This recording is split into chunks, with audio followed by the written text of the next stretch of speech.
Cuando llegaba del colegio me iba al televisor y podía quedarme 4 o 5 horas viendo películas, una detrás de otra. Y sí, obvio, era un pésimo estudiante, pero mi futuro no estaba entre libros de cálculo o la tonta química. Estaba en lo que sea que tuviera esa pantalla que me hacía creer que no había nada imposible en la fantasía. O quizá eran solo los comunistas tratando de lavarme el cerebro mediante la televisión. No lo descarto. Por mucho tiempo creí que el cine que quería hacer debía hacerlo por fuera de Colombia. Es triste admitirlo, pero francamente ninguna de las películas que veía aquí me llamaban la atención. No tenían esa magia que me hacía quedarme pegado a la televisión por horas. Pero también estaba seguro que no era la única persona en pensar eso. Así que, ¿por qué no llamar a unos cuantos amigos y tratar de serlo nosotros mismos, con nuestros recursos en nuestra tierra? Contra todo pronóstico, contra la incredulidad y contra el presupuesto, contra el paradigma del cine nacional, hicimos lo que no se había hecho antes. Pusimos un extraterrestre en Boyacá. Pero aún es muy temprano para cantar victoria. Sí, tenemos el material, pero perfectamente podría no funcionar. ¿Cómo hacemos para que la gente vea el corto? ¿Y cuál es la idea de un corto como Star? Al final es solo un corto universitario, una tesis que prueba o no un modelo de producción de bajo costo. Es un pequeño paso para el hombre. Pero, ¿será posible convertirlo en un gran salto para el cine de ciencia ficción en Colombia? Es importante que si podemos solucionar esto en las 2 horas de mañana al inicio, lo hagamos.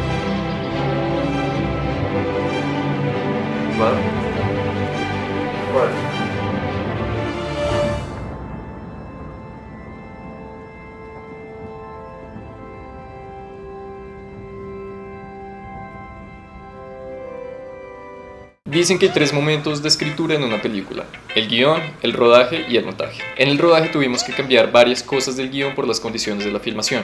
Ahora, en la edición, teníamos que probar si realmente esos cambios funcionaban o si teníamos que seguir reescribiendo la historia.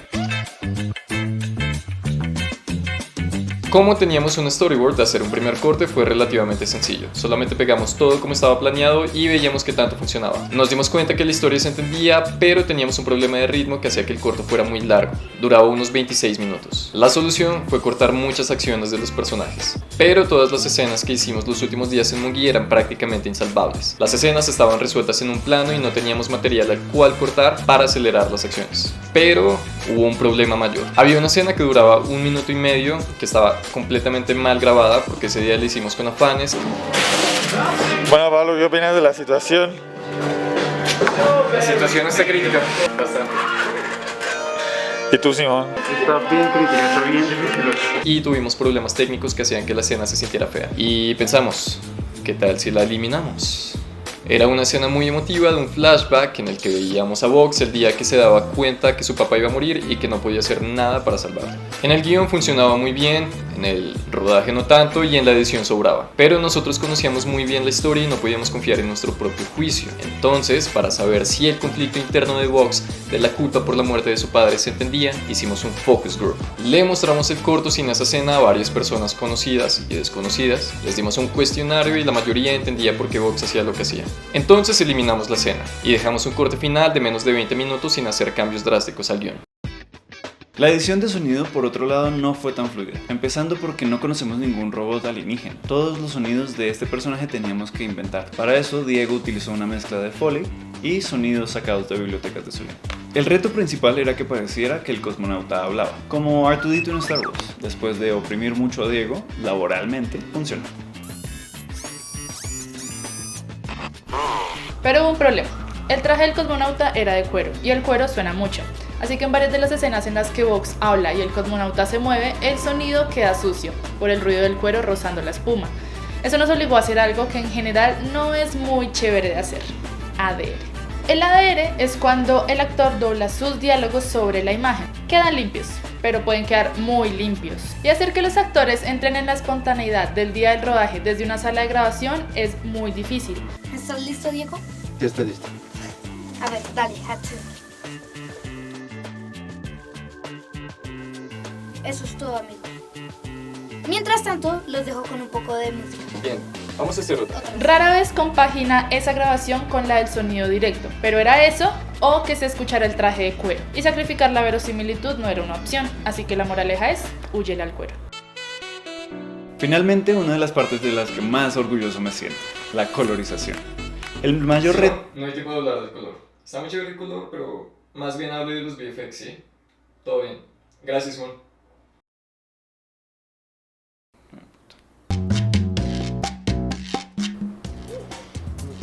Los VFX son uno de los valores de producción más importantes del corto. Está completamente ligado a la ciencia ficción y a la fantasía, pero si se ve muy falso puede dañar la experiencia del público, y con ello nuestras intenciones de hacer un buen sci-fi con bajo presupuesto. Por eso diseñamos la mayoría de VFX como motion graphic, así no había riesgo de caer en el Uncanny Valley. It's the biggest piece of dog shit. Y todo se vería tecnológico y futurista. Todos esos planos fueron diseñados por uno de los coproductores de Starman, el gran Logreira. Pero hubo dos planos que no fueron motion graphics, el de la caída y el del despegue de la nave. Para el primero nos inspiramos en la caída de un meteoro a lo lejos. Siempre supimos que este plano se iba a ver bien porque estábamos pagando, mentiras. Porque no había que hacer un modelado y porque no tenía un tracking tan complicado. Y además la simpleza del efecto le daba un poco más de misterio a la caída de la nave. Para el despegue de la nave utilizamos un recurso completamente artesanal, de la época de Star Wars, una maqueta y una pantalla verde. ¿Qué podemos decir? Somos bien románticos, nos gusta el cine viejito. La maqueta la hizo el mismo equipo que construyó la nave. Grabamos la rotación de la nave frente a una pantalla verde con Pablo sosteniéndola de un palo, y en Monkey grabamos ese plano para que la nave saliera detrás de unas rocas y la máscara fuera más fácil de hacer en post. Combinamos esas tres cosas, ponemos un poco de humo falso y ¡voilá!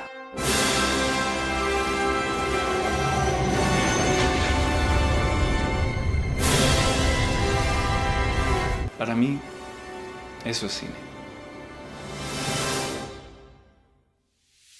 Ahora sí tenemos un cortometraje listo. ¿Qué hacemos con eso? Para que el corto llegue a ventanas de exhibición y la gente pueda verlo, se necesita una estrategia de distribución que implica promoción, prensa y preparar un montón de materiales para la visualización del corto. Usualmente de la distribución se encargan otras personas y este proceso puede llegar a tener costos tan elevados como los de la producción. Por ejemplo, The Flash tuvo un presupuesto de producción de cerca de $200 millones y un presupuesto de distribución de $150 millones.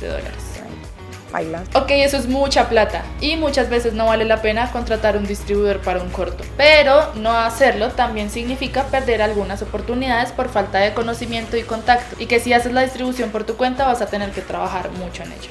Nosotros optamos por la distribución independiente, preparando los materiales y haciendo nuestra propia estrategia.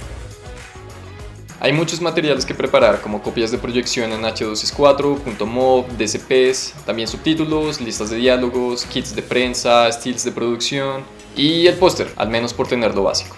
Para nuestro póster queríamos algo ilustrado, porque es algo que no se explora mucho en el cine local y porque nuestro corto tiene que ver mucho con el dibujo. Yo hice una propuesta, pero no estaba muy inspirado. Entonces contactamos a Leo Gómez, un ilustrador colombiano radicado en Francia que hizo unas cuantas iteraciones hasta llegar a una propuesta que nos fascinó, que tiene toda la ruralidad y la promesa de aventura de Starman sin revelar al cosmonauta. Y ya que tenemos todo listo para el estreno, tenemos que crear expectativa. Hoy en día es indispensable tener redes sociales para la promoción de tu proyecto. Nosotros preferimos Instagram y YouTube. Esta es una de las cosas que más nos entusiasma aprender, porque no tiene sentido hacer un proyecto como este para que nadie lo vea. Algo que hemos aprendido es que para la promoción es fundamental crear y nutrir una comunidad alrededor del corto, y la comunidad debe ser partícipe del proyecto. Una de las estrategias que utilizamos fue hacer un concurso de dibujo para niños de 8 a 14 años. Los dibujos seleccionados hicieron parte de la decoración de la casa de Vox y les dimos algunos regalos. También hicimos un crowdfunding para financiar toda la distribución a cambio de unas cuantas recompensas. Pero una de las estrategias más interesantes que estamos probando es el transmedia. Antes del estreno de Starman hicimos 2 filminutos contando un poco de la historia del corto, Un Mundo Solo y Contacto. Ambos filminutos estuvieron cerca de ganar premios. Un Mundo Solo fue mención de honor en la Imaginatón de Bogo Shorts del 2021 y Contacto fue nominado a Mejor Filminuto Horizontal en la edición de Smart Films del 2022. La idea de esos 2 filminutos era agrandar el abanico de contenido de Starman y crear expectativa para el proyecto. Ambos filminutos pueden verlos en nuestro canal. Y también estamos haciendo mercancía como stickers, magazines, hoodies, vamos a hacer un cómic, una serie, un documental, un spin-off. Pablo, para allá por favor. Algunos queremos tener una vida. Sí, ahora sí. En serio, ya está fastidioso trabajar con ustedes. Está bien, no vamos a hacer nada de eso porque somos súper aburridos. Pero hicimos Misión Starman, que también hace parte de las estrategias para crear comunidad y expectativa. Y la pregunta que todos se deben estar haciendo en este momento es: ¿pero dónde puedo ver Starman? No. Un corto no es la clase de producto que sea fácil de comercializar, así que una de las mejores herramientas que tenemos para que el corto llegue a un público y ganar credibilidad son los festivales de cine. Dependiendo del tipo de corto y de tu estrategia de distribución, es un proceso que puede tomar unos meses o hasta un par de años. En nuestro caso es un proceso que va a tomar 2 años antes de poder publicarlo en internet. Lo que quiere decir que a la fecha de publicación de este video, la mejor manera de ver Starman es yendo a festivales de cine colombiano. Y si quieres saber en cuáles vamos a estar, síguenos en Instagram. Starman se estrenó en Bogo Shorts del 2022 y desde entonces hemos estado en festivales de Estados Unidos, Asia y estaremos en Europa próximamente. Con estaremos nos referimos al cortometraje. Nosotros nos quedaremos aquí. Dividimos la ruta en 4 caminos clave. 1. Festivales colombianos, claro. 2. Festivales internacionales con enfoque latino, porque las cuestiones sobre la producción de sci-fi de bajo presupuesto es algo que se puede aplicar a toda la región. 3. Festivales de género de sci-fi. Y 4. Festivales infantiles y juveniles. De esto aprendimos que hay que acostumbrarnos al rechazo, porque a menos que tengas un corto magistral o tengas una ruta muy bien planeada, te van a rechazar más de lo que te aceptan. Por ejemplo, a nosotros nos odian en Europa. Bueno, no nos odian, pero no nos muestran mucho amor. Eso puede que tenga que ver con el tipo de película que es Starman, un poco agringado versus las expectativas de cine latinoamericano que tienen en Europa, que es un poco más solemne al respecto. También nos dimos cuenta que tú no decides qué tipo de corto es tu corto, lo decide el público. En el guión teníamos un corto que era oscuro, maduro y crudo, incluso muy reflexivo sobre la génesis de la moral y la conciencia infantil. Pero antes de rodar nos dimos cuenta que iba a ser algo más bien familiar con el tratamiento y la música, y después del estreno nos dijeron que debíamos probar una ruta de festivales infantiles. Lo que tenemos es un corto infantil con aires de madurez o un corto maduro con un toque infantil. En todo caso tenemos un poco de esto y un poco de aquello que no es ni lo uno ni lo otro, y esto puede confundir a los programadores de festivales.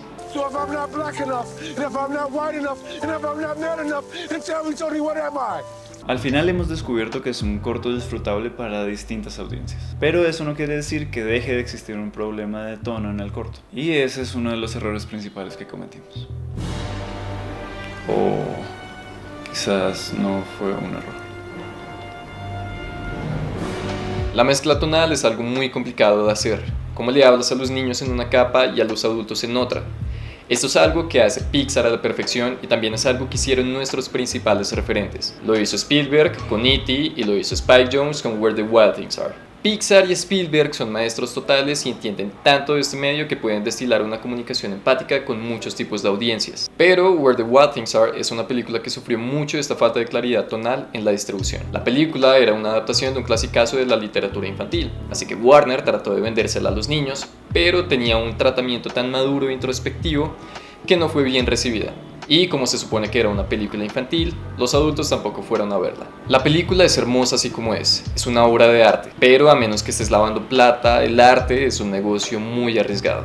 Muchas veces es conveniente tratar de resolver qué es tu película antes de rodarla, en vez de descubrirlo al final cuando ya no puedes hacer nada para cambiarlo y no te queda de otra más que aceptarlo. La mezcla tonal de Starman era una apuesta arriesgada desde el comienzo, y hasta el momento ha sido bien recibida tanto en festivales juveniles como en selecciones oficiales de festivales más maduros. Así que si bien debimos dejar más claro nuestro tono desde el comienzo, nuestra apuesta ha funcionado. Nuestra idea es que se pueda sentar una familia a ver el corto, y tanto niños y adolescentes como adultos y abuelos puedan disfrutar y reflexionar con el corto. Hablando de eso, creo que no le he mostrado el corto a mi abuela. Perdón.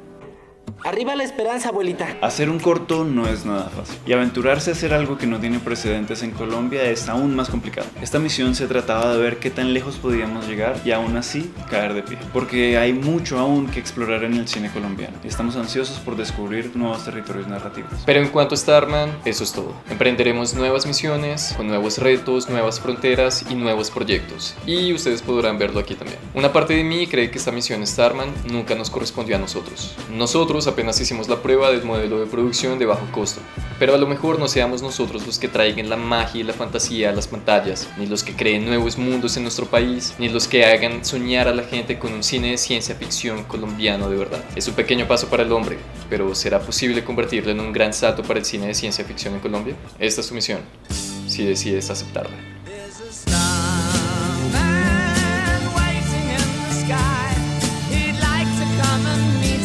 But he thinks he'd blow our minds. There's a star.